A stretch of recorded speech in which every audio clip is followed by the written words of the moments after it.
இயேசுவில் பிரியமான இறை உறவுகளே, மீண்டும் ஒரு காலை பொழுதிலே ஆண்டவரோடு சங்கமமாக ஒன்று கூடியிருக்கின்றோம். இன்றைய இந்த நாளிலே ஆண்டவராகிய கிறிஸ்து அன்று சுங்க சாவடியில் அமர்ந்திருந்த லேவி என்பவருக்கு கொடுத்த அதே அழைப்பை ஆண்டவர் எங்களுக்கும் கொடுக்கின்றார். என்னை பின்பற்றி வா. இந்த வார்த்தைகளோடு இன்றைய இந்த நாளுக்குள் நாங்கள் காலடி பதிக்கின்றோம். ஆண்டவருடைய இந்த வார்த்தைகள், என்னை பின்பற்றி வா என்ற வார்த்தைகள் எங்கள் ஒவ்வொருவரையும் ஆண்டவருடைய அழைப்புக்குள் அழைத்து நிற்கின்றது.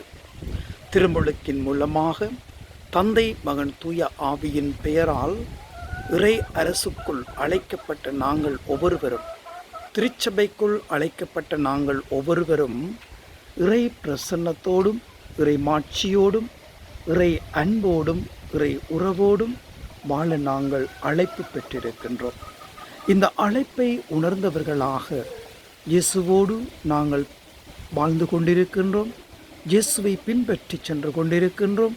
இயேசுவோடு நாங்கள் எப்பொழுதுமே வாழ்ந்து கொண்டிருக்கின்றோம் என்ற உணர்வுகளோடு நாங்கள் வாழும் பொழுது எங்களுடைய வாழ்க்கையிலே இயேசுவினுடைய அழைப்பை நாங்கள் உணர்ந்திருக்க வேண்டும்.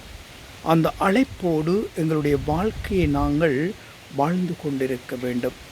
அந்த அழைப்பு தான் ஆண்டவருடைய மாபெரும் குரலாக இருக்கின்றது.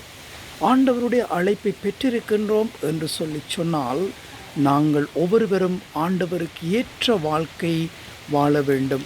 ஆண்டவரை அன்பு செய்கிறோம் என்று சொன்னால் எங்களோடு வாழ்பவர்களை அன்பு செய்ய வேண்டும். ஆண்டவரோடு வாழ்கின்றோம் என்று சொன்னால் எங்களோடு வாழ்பவர்களோடு நாங்களும் அனைவரும் ஒற்றுமையாக மகிழ்ச்சியாக எங்களுடைய வாழ்க்கையை நாங்கள் வாழ்ந்து கொண்டு அந்த வாழ்வின் மூலமாக ஆண்டவருடைய அழைப்பின் மேன்மையை உணர்த்த வேண்டும். அந்த அழைப்பின் மேன்மையை உணர்ந்து நாங்கள் வாழ வேண்டும். ஆகவே இன்று இந்த நாளிலே ஆண்டவர் எங்களை அழைத்திருக்கின்றார். அவரோடு வாழவும், அவரது வார்த்தைகளை எடுத்துச் செல்லவும், எடுத்து கொடுக்கவும், எங்களோடு வாழ்பவர்கள் மத்தியிலே கிறிஸ்துவை எடுத்து காட்டும், கிறிஸ்துவை பின்பற்றும் நல்ல உள்ளங்களாக நாங்கள் வாழ மாற இந்த நாளுக்குள் காலடி பதிப்போம்.